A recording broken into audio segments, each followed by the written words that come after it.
memutuskan untuk nggak pacaran di usia 20 tahunan.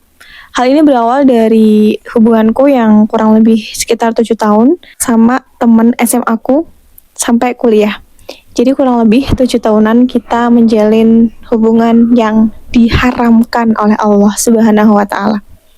Denial sih sebenarnya waktu ngejalanin itu, udah tahu haram, tapi kayak ya aku takut kehilangan dia, aku nggak mau dia itu sama orang lain, dan pemikiran-pemikiran aneh lainnya yang kalau aku pikir sekarang tuh aneh sih. Kenapa aku mikir kayak gitu ya? Padahal kan emang jelas-jelas Allah haramkan la taqrabu zina kan, nggak boleh kayak gitu. Itu bermula dari waktu SMA ada ketertarikan sama lawan jenis temanku sendiri.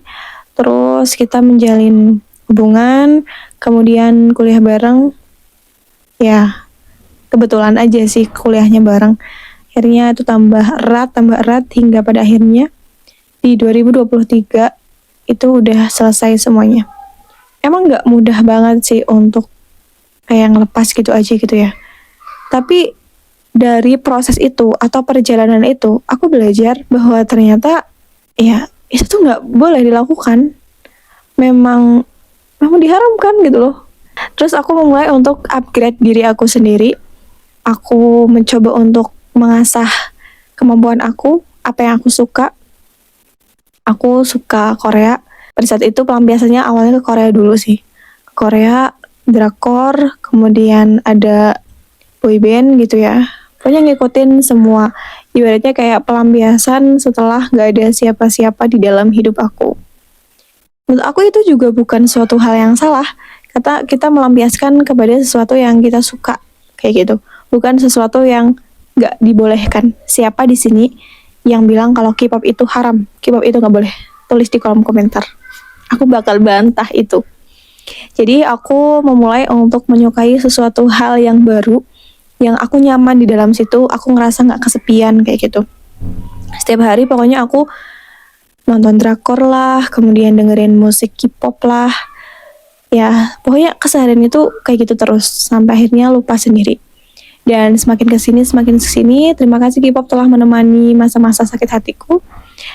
Dan tapi aku tersadar gitu, ternyata bukan kita yang kalah kalau misalnya kita posting orang baru duluan. Bukan terkait itu, menang kalahnya itu bukan terkait itu. Tapi menang kalahnya itu berkaitan sama ketika kamu memutuskan untuk nggak menjalin hubungan yang haram itu sama dia lagi, kamu bisa upgrade diri nggak? Kamu bisa menambal, kamu bisa menambah hal-hal positif nggak ke diri kamu? Seperti sebenarnya itu yang menang tuh di situ. Karena kalau misalnya seseorang tuh telah melakukan kesalahan, dia kan pasti akan dimaafkan, ya. Ya kalau kita ke Allah juga pasti Allah ampuni, Allah maafkan. Tapi yang membedakan dari orang yang salah kemudian minta maaf itu adalah ketika dia salah, dia memohon ampun, dia meminta maaf, dan dia mengambil pembelajaran dari sesuatu yang dia alami itu. Ibaratnya dulu aku udah pisah sama temanku ini, yang hubungan yang haram, udah gak menjalin lagi. Terus aku jadi mikir kayak, oh ternyata ya emang itu tuh hubungan yang gak bagus dan sangat-sangat gak bagus. Sangat-sangat gak worth it gitu. Terus aku jadi sadar kayak, ya aku udah banyak dosa dengan pacaran, aku udah melakukan kemaksiatan ke Allah dengan menjalin hubungan yang gak benar itu. Jadi aku tersadar gimana ya caranya untuk menebus ini semua. Gimana ya caranya untuk mengganti ini semua dengan upgrade diri. Aku tadi yang melakukan hal-hal yang aku suka gitu ya.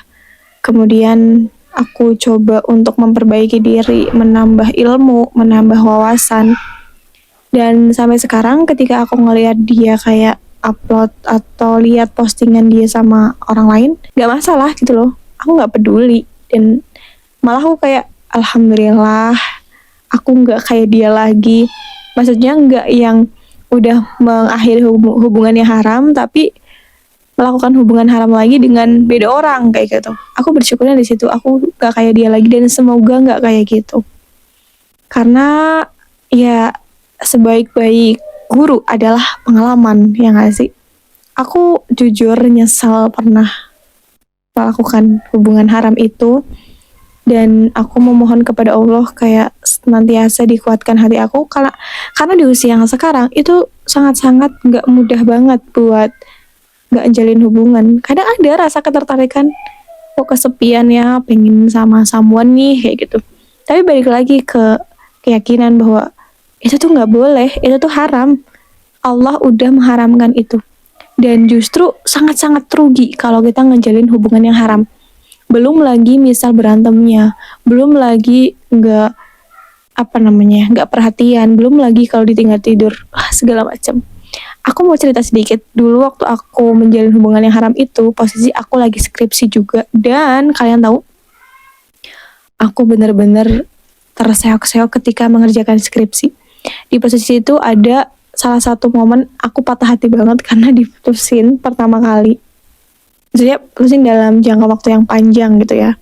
Itu terus ya dalam mengerjakan skripsi aku pontang-panting, aduh sakit hati gini-gini dia gimana ya ini segala macam. Pokoknya memikirkan hal-hal yang nggak unfaedah banget lah, yang nggak bagus gitu, unfaedah gitu. Terus akhirnya aku tersadar bahwa aku bisa kok bangkit sendiri, aku bisa kok hidup sendiri tanpa ada seseorang yang belum halal bagi kita.